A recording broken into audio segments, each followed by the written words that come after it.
Good evening and welcome to Breaking Views, the show where we get you the facts and then the views so that you get the complete picture. On the show tonight, two important issues that we are highlighting. Issue number one, well, it is a meaty debate, isn't it? Because there is a conspiracy that has been beefed up around this debate. Why should there be government intervention, political intervention in culinary choices? Why should this even happen? What do experts feel, non-political social beings feel about a debate like this? That's going to be our topic of discussion number one. Also on the show, in about 10 minutes from now, we feel that this is a very, very important issue, perhaps not getting the desired attention. And this is the issue of army recruitments. The long wait for joining the forces.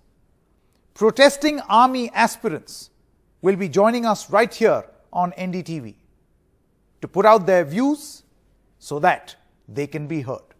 But first, the meat debate. Let me quickly introduce Mr. Srijan Pal Singh, founder of the Kalam Center, author and advisor to Dr. Kalam. Shreya Singhal is an advocate who's also with us. Thank you very much. Vicky is also with us. Thank you, Vicky, for your time. Let me begin with you. What do you make of this quote-unquote meaty debate? I think you're talking to the right person, okay? Besides being a chef, I think I cook for everyone.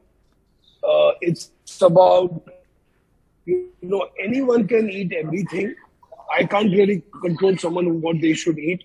So about not serving meat during Navratras and, keeping the shops closed and the other halal issue, I think we are too rising and shocking that however progressive we are going a bit. This is like going like 50 years back. So I don't think this is not fair at all. It's like in Ramadan, should everyone, why are restaurants open? Why are we eating in the day when people are observing Ramadan? So why not keep the meat shops open? Okay, Shreya, the legal battle here, do you feel that it has now become very easy for certain representatives who may be speaking in a personal capacity but with political patronage, a fringe which may be acting in their personal capacity but armed with the confidence that a certain political system will save them? Do you think that these constituencies operate with impunity? And what is the right that a person who wants to freely choose what he or she should eat have as of this moment in a situation like this? I personally feel that we are living in an autocracy which is disguised as a democracy, where the government has sought to bring in sanctions and bans or whatever word you want to call it into our very private personal lives. There are two things at play with the meat ban. First is, of course, people's own choices, their freedom to choose what they want to eat and their right of life. And the second is the right of the meat shop owners or the butchers to a livelihood. So for 7 days, or for however long, they are suddenly supposed to drop everything, and how are they to earn? They have a fundamental right to their own livelihood. So these two things are, I would feel, what would be directly impinged because of this ban, or because of any kind of a ban which says, no, you can't eat a certain type of food. I have the option to eat whatever I want, whether I'm a Hindu or non-vegetarian, a vegetarian, a Christian, a Muslim. You can't, on the basis of any kind of religious holiday, not religious holiday, a religious festival, I apologize, a religious festival, say no because I want something. No, but then Shreya, just to play devil's advocate, see, the point is it's about sentiments, and whose sentiments are you hurting and whose sentiments are you respecting? So in a situation like this, do you think that a ban out of this should be more out of respect rather than order? in order to respect those sentiments, and that too locally. See, in a particular part of this country, maybe the sentiment is more and needs to be respected. That may not be true for another part of the country. I would say that it is a choice to go outside a meat shop. How is you are a vegetarian, regardless of whether it is a festival or not, and that non-vegetarian food is being that the butcher's shop is open at that time. So the thing is that is it actually a ban? Is it religious sentiment, or is it a compulsion for safety? There are two aspects. Why ban it? Has it ever been banned till date? How are religious sentiments suddenly being hurt now and not earlier? I think it's and obviously as our topic suggests, that this is perhaps feeding into some form of political hunger. But Srijan Pal Singh, politics aside, I want to know from you that when there is a debate like this or conversation like this, and then there is chatter that why do you even indulge in a conversation like this? Someone somewhere is saying something, don't engage, don't indulge, show something else. Do you think that will be the right way to go forward? Because if you don't speak up, don't we run the risk of emboldening these people who demand such new choices?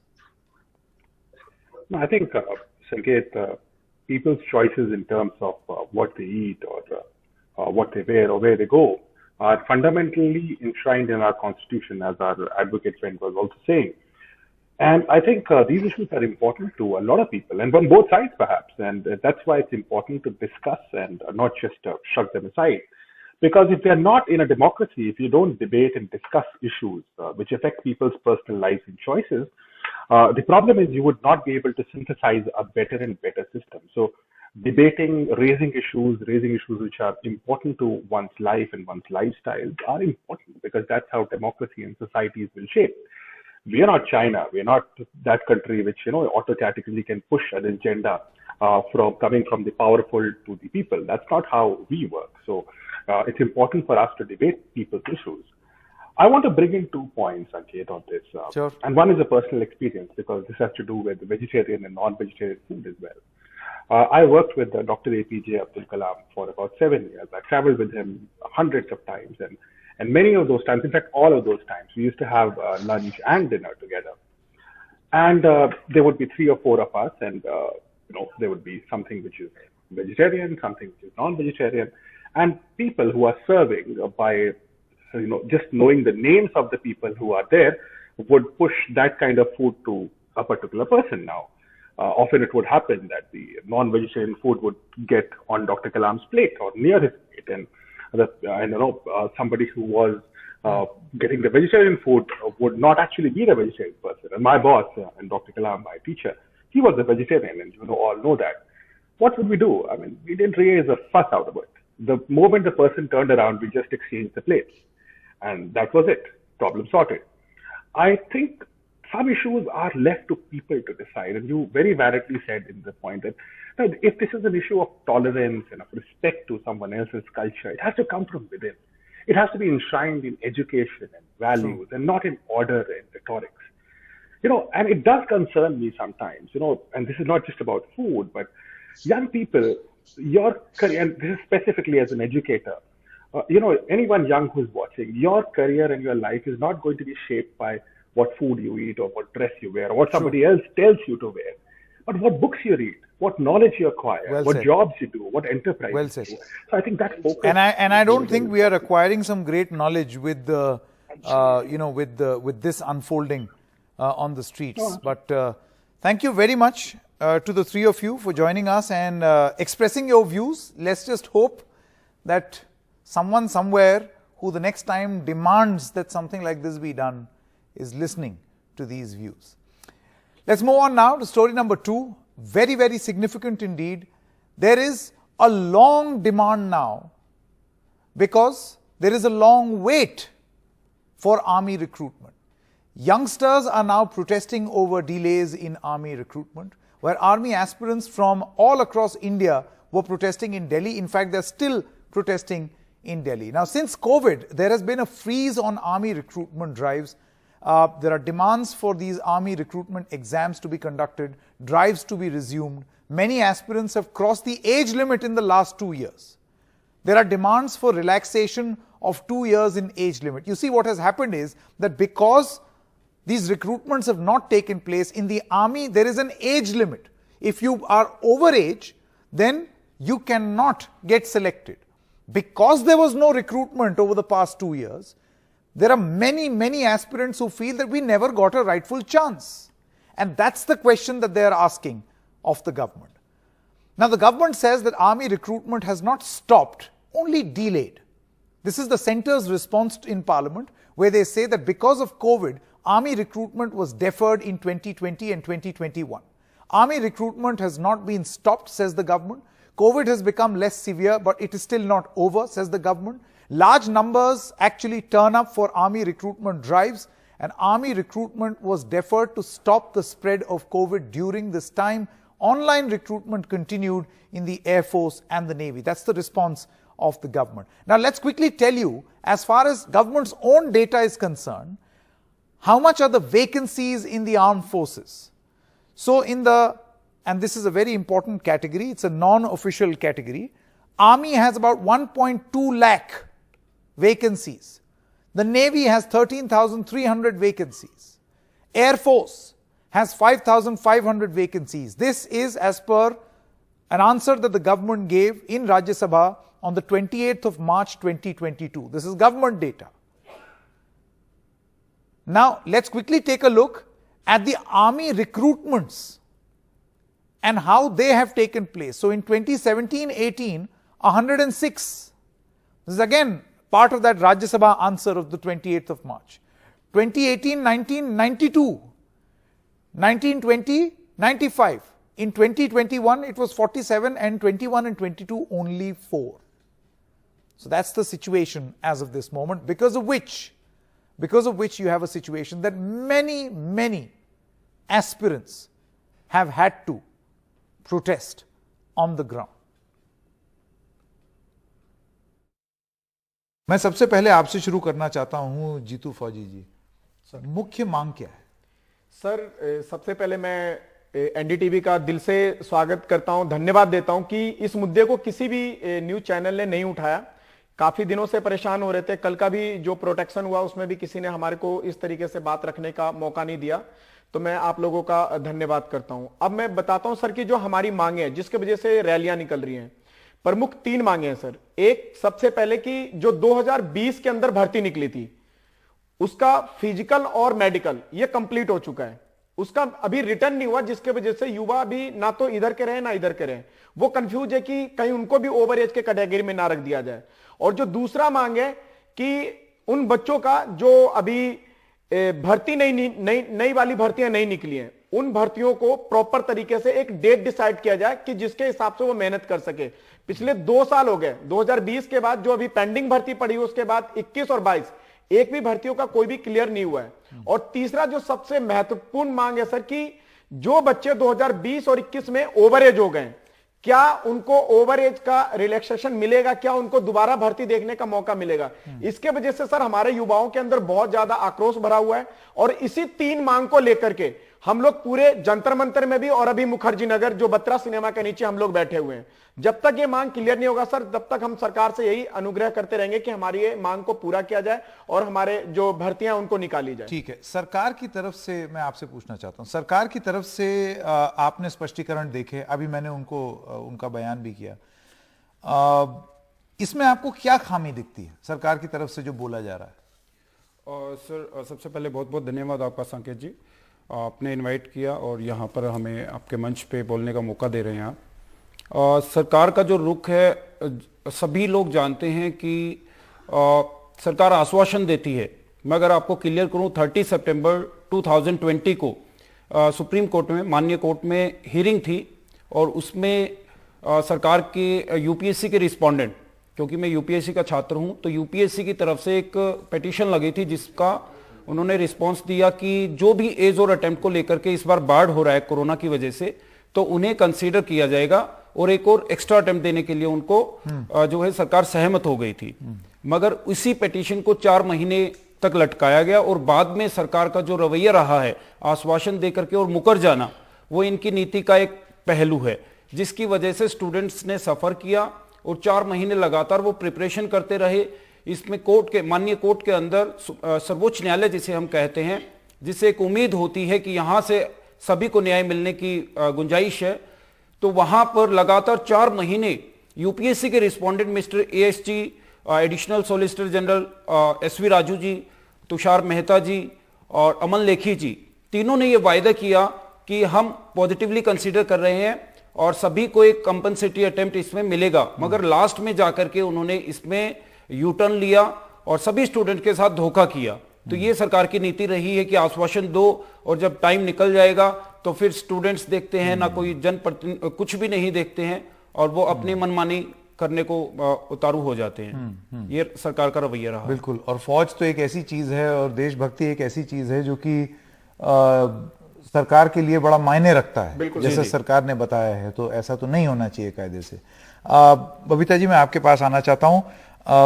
हमने देखा ये जो भी रैलियां हो रही हैं, जो भी बात हो रही है, उसमें बहुत सारे ऐसे लोग थे जो कि दौड़ दौड़ करके बहुत दूर दूर से चले आए इस रैली में भाग लेने के लिए। आपकी क्या कहानी है उसके बारे में अगर आप बताएं, और ऐसे कौन से लोग थे जिनसे आपके कल मुलाकात हुई? अभी भी आप कह रहे हैं आपका धरना जो है वो प्रोटेस्ट चल रहा है मुखर्जी नगर में, वहां पर कहां से लोग आए हैं इस रैली में? सर, सबसे पहले तो थैंक यू, आपने हमें यहाँ इनवाइट किया बोलने के लिए, ये मंच दिया। और सर, ये जो अभी मुखर्जी नगर में जो प्रोटेस्ट चल रहा है 3 मार्च से कंटिन्यूस चल रहा है और ये सभी सेंट्रल गवर्नमेंट के एग्जामिनेशन के स्टूडेंट का चल रहा है। अभी जैसे कुछ आर्मी के स्टूडेंट पहले भी बैठे थे यहाँ पर, लेकिन 5 तारीख का उनका बड़ी मात्रा में दिल्ली में आना था, जिन्होंने आके फिर मुखर्जी नगर और पहले जंतर मंतर करके मुखर्जी नगर को ज्वाइन किया। कि अभी सारे पहले क्या होता था कि हर जो वर्ग है अलग अलग अपनी डिमांड उठाते थे, तो एक क्राउड नहीं बन पाता है या अपना सरकार पे एक दबाव नहीं बना पाते हैं। तो अभी सब ने डिसाइड किया कि सब एक यूनाइट होके, क्योंकि सबका मसला एक है, जितनी भी सेंट्रल गवर्नमेंट सर्विस है उसमें कोरोना एक पैंडेमिक के रूप में देश में आया और सभी को इक्वल रूप से इफेक्ट किया। तो 2 साल का जो एक्सटेंशन है, ट्रांसपेरेंसी की जो डिमांड है सभी की है। जैसे यूपीएससी एस्पिरेंट की बात करें तो उस टाइम वो फ्रंट लाइन वर्कर में भी काम कर रहे थे, क्योंकि डॉक्टर्स होते हैं वो भी देते हैं एग्जाम, या पुलिस में जो वर्क कर रहे थे वो भी दे रहे थे। और गवर्नमेंट की उस टाइम गाइडलाइंस थी कि 24/7 आप जॉब करेंगे और लीव नहीं ले सकते। उसके बाद कुछ लोग कोरोना पॉजिटिव थे तो वो सेंटर में उनको अलाउ नहीं किया गया। कुछ लोग क्वारंटाइन होने की वजह से अपने घर से बाहर नहीं निकल सकते थे। तो ये डिफरेंट हार्डशिप फेस किया। अभी मेंस के जो स्टूडेंट थे उन्होंने हाई कोर्ट में गुहार लगाई थी कि सर उनको ब्रेथलेसनेस हो रही है और वो एग्जाम नहीं दे पाएंगे, पोस्टपोन किया जाए। तो यूपीएससी ने वहां पर कहा कि भाई आपको अलग रूम दे दिया जाएगा। क्या अलग रूम देने से लंग्स अच्छे से काम करने लग जाते हैं, जो ऑक्सीजन आ जाएगी?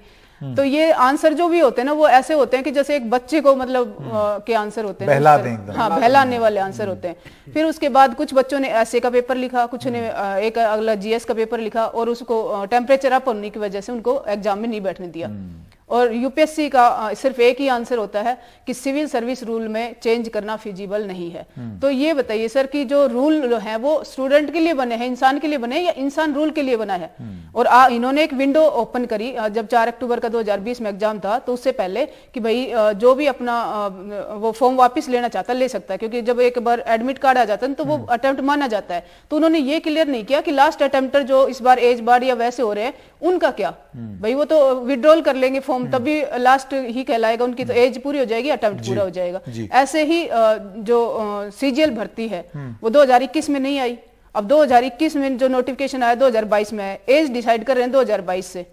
अब 2021 वाले बच्चे जो इनकी एज पूरी होगी वो कहाँ क्या जाएंगे? करेंगे? बिल्कुल, तो, क्योंकि तैयारी तो उन्होंने भी की है, लेकिन इस नियम की वजह से आपको लगता है ये जो एज वाली बात है कि 2 साल से क्योंकि भर्ती नहीं हुई और उसके बाद नियम वही रहा, नियम में बहुत ज्यादा कुछ बदला नहीं, उस चक्कर में बहुत सारे लोग मेहनत करते रहे, लगातार तैयारी करते रहे, लेकिन वो इस नियम की वजह से ही विक्टिम हो गए। बिल्कुल सर, बहुत से ऐसी एग्जाम भी है जिनके अंदर ओनली फॉर, जैसे डिफेंस की हम बात करें, आर्मी के बच्चे जो प्रोटेस्ट कर रहे हैं, आर्मी, एयरफोर्स, नेवी, इनमें ज्यादातर जो स्टूडेंट हैं वो कांस्टेबल और इन सब के लिए प्रिपरेशन करते हैं। इनमें मात्र 3 साल का टाइम मिलता है उनको, 18 साल से लेकर के 21 साल तक का। ऐसी कंडीशन में बहुत से स्टूडेंट ऐसे होते हैं जो 12th करते हुए उनका एक अटेम्प्ट निकल जाता है, उनको 2 अटेम्प्ट भी मिलते हैं, और वो दोनों कोविड के कारण चले गए। तो उन्हें पूरे ये मान के चलिए पूरी लाइफ में कभी भी डिफेंस में जाने का मौका नहीं मिलेगा। अगर वो जाना चाहें तो सिर्फ मौका भी नहीं दे सकते। तो बहुत जरूरी है। नहीं, देखिए, ओवर एज तो एक बात हुई, दूसरी बात है एग्जाम का ना होना। आपको लगता है ये दोनों ही चीजें जो हैं एक बहुत दिक्कत वाली बात हो रही है? बिल्कुल सर, जैसे डाटा दिखाती है सरकार, दिखाए कि 20 और 21 में हमने 47 भर्तियां करवाई, जबकि हकीकत यह है ग्राउंड की कि ग्राउंड में भर्तियां किसी भी रूप में नहीं हुई हैं, क्योंकि भर्ती कंप्लीट तब मानी जाती है जब बच्चे की ज्वाइनिंग हो जाए। हाँ। और आर्मी की जो भर्तियां हुई हैं उनमें सिर्फ और फिजिकल और मेडिकल हुआ है, रिटर्न पेपर है, उसको लगातार 1 साल से ज्यादा का समय हो गया, पोस्टपोन कर रहे हैं, लगातार 6 से 7 बार डेट चेंज हो चुकी है। और पिछली मार्च में भर्ती होनी थी, अभी 1 साल से ज्यादा हो गया, अप्रैल चल रहा है, अभी तक नहीं हुआ। नहीं, जैसे कि आप ये देखें कि गैर अधिकारी वर्ग में 1 लाख से अधिक पद खाली हैं सेना में, नौसेना में 11,000 और सेना में अफसरों के भी 8,000 से अधिक पद अभी खाली हैं जिन पर भर्तियां नहीं हुई हैं। अमूमन ये इतना स्लो होता है या ये वाकई एक ऐसी स्थिति बन गई? अमूमन इतना स्लो नहीं होता सर, ये एक्चुअली में क्या है कि हर डिस्ट्रिक्ट वाइज आर्मी जो भर्ती कराने का प्रोसेस है वो डिस्ट्रिक्ट वाइज होता है। हर डिस्ट्रिक्ट के अंदर रैली भर्तियां करवा के आर्मी करवाती है, जबकि पिछली 2 साल में रैली भर्तियां तो नहीं करवाई। और इन्होंने नहीं, पर रैलीज तो हुई हैं, कुछ हुई हैं, लेकिन उसके बाद एग्जाम नहीं हुआ। सर मैं आपको बताऊं, हुई है 2020 के अंदर ये जो कुछ रैलियां हुई थी, उसके बाद इसके अंदर मेडिकल का प्रोसीजर करके उसके बाद पूरा का पूरा जो उनका आगे का प्रोसीजर होता छोड़ दिया है। रिटर्न होना, एंट्रेंस एग्जाम, एंट्रेंस एग्जाम है वो पूरा का पूरा स्टॉप कर रखा है। उसके बीच में इन्होंने कोरोना का कर रखा। फिर बच्चे काफी उम्मीद में बैठे थे कि यूपी का चुनाव हो जाएगा या फिर पंजाब का चुनाव हो जाएगा, तब जाकर के हमारी ये जो रिटर्न एग्जाम है हमारा डेट डिसाइड कर दिया जाएगा। जब ये दोनों चीज होने के बाद डेट डिसाइड नहीं हुआ, तब जो देश के युवा हैं, जो सभी लोगों ने अपना 5 तारीख का एक मुहिम किया कि हम लोग यहाँ पे जंतर मंतर के पास अपनी आवाज उठाएंगे और अपनी जो मांग है हम अपनी पूरी करवाएंगे। तो इस वजह से ये सारी युवा को जब तक डेट क्लियर नहीं होगा सर, तब तक ये किसी भी तरीके से कुछ एक आपको अंदाजा है कि कितने लोग हैं जो इससे प्रभावित हैं? संख्या कुछ एक अंदाजा अगर आपको? सर अगर बात करें तो अभी एक न्यूज छपी थी, राजस्थान में एक डिस्ट्रिक्ट में 1.5 लाख से ज्यादा ओवर एज हो चुके हैं। और सर जो भर्तियों का जो आंकड़ा दिखाया जा रहा है कि कुछ एक भर्तियां हुई हैं, वो मैं बताऊं आपको, वो भर्तियां हुई हैं ओनली फॉर रिलेशन की भर्तियां। आर्मी में 2 तरह के से भर्तियां होती हैं। एक भर्ती होती है रिलेशन की, जिसमें जिसके पेरेंट्स जो फोर्स में है, डिफेंस में है, वो सिर्फ बच्चे भर्ती देख सकते हैं। दूसरा होता है कि अमूमन आम पब्लिक है वो उस भर्ती को अटेम्प्ट कर सकती है। जो आम पब्लिक की जो भर्तियां थी उन्हें रोक दिया गया है। और ये जो 47 भर्तियां हुई हैं, ये टोटली भर्तियां वो हुई हैं जिनके पेरेंट्स पहले से डिफेंस में, सिर्फ मौका उन्हें मिल रहा है, बाकी आम पब्लिक को नहीं मिल रहा है।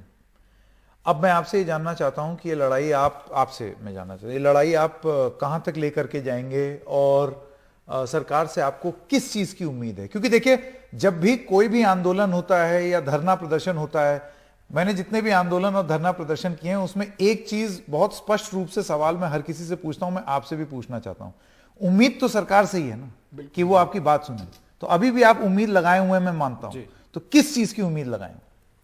और सर पहला आपने जो क्वेश्चन पूछा कि ये कब तक लेकर के जाएंगे, तो मैं आपको बताना चाहूंगा, जब 30 सितंबर से मैंने अभी कोट किया कि 30 सितंबर 2020 से हम लोगों ने, तब कोरोना का टाइम पीरियड था, 75,000 केस थे और मैं अपने गांव में था, वहां से ये मुहिम मैंने मतलब ऑनलाइन फाइट किया और 6 महीने के बाद लगातार इसमें 20 प्रोटेस्ट हो चुके हैं जंतर मंतर पर। और अभी मुखर्जी नगर को भी हमने अपनी जान पर खेल करके उसको घेरा है कि हम अपने हक की लड़ाई के लिए किसी भी हद तक जाने को तैयार हैं। हम रिक्वेस्ट कर रहे हैं, एक सॉफ्ट अपील कर रहे हैं माननीय प्रधानमंत्री जी श्री नरेंद्र मोदी जी से कि वो बच्चों के हित में डिसीजन ले। जब वो कहते हैं कि सबका विकास, सबका साथ और सबका विकास, तो फिर स्टूडेंट्स को भी साथ में लेकर के चलिए। आपने अभी फार्मर्स किसानों के बिल के ऊपर बात की और उनको भी आपने रेजोल्यूशन पर पहुंचाया है, तो स्टूडेंट्स उससे परे क्यों है? जब राज्य सरकारें सभी स्टूडेंट्स को 2 ईयर का एज रिलैक्सेशन दे सकती हैं, तो सेंटर क्यों नहीं दे सकती? तमाम सरकारों ने इसमें स्टूडेंट हित में डिसीजन लिया है। और लास्ट जो आपने क्वेश्चन पूछा कि कहां तक ये चलेगा, ये थमने वाला नहीं है सर। कल की डेट में जो आर्मी और सभी स्टूडेंट्स ने मिलकर के जो प्रोटेस्ट किया है, ये सिर्फ एक चिंगारी है, अभी आंदोलन होना बाकी है। आप पूरे देश जो इस बार हमने मुद्दा रखा है कि पूरा देशव्यापी आंदोलन होगा, पूरे दिल्ली के अंदर एक पूरा मतलब बड़े लेवल से, जिस तरीके से किसानों ने किया था, इस तरीके से स्टूडेंट्स सभी इकट्ठे हो रहे हैं और जल्दी ही इतना बड़ा आंदोलन होगा कि माननीय गृह मंत्री जी और माननीय प्रधानमंत्री जी को ये विवश होना पड़ेगा कि अगर आपको जन चुन सकता है, अगर आपको जनप्रतिनिधि बना सकता है, तो वो आपसे अपने हक की लड़ाई के लिए अपनी जो उनकी डिमांड है उनको मनवा भी सकता है। ठीक है, आप सब लोगों का बहुत बहुत धन्यवाद यहाँ पर स्टूडियो में आकर के अपनी बात रखने के लिए। उम्मीद यही लगाते हैं कि आपकी बात सुन ली जाए, मान ली जाए और छात्रों के हित में ही कोई फैसला है, कुछ अहित ना हो जाए। Thank you very much. बहुत बहुत धन्यवाद सर।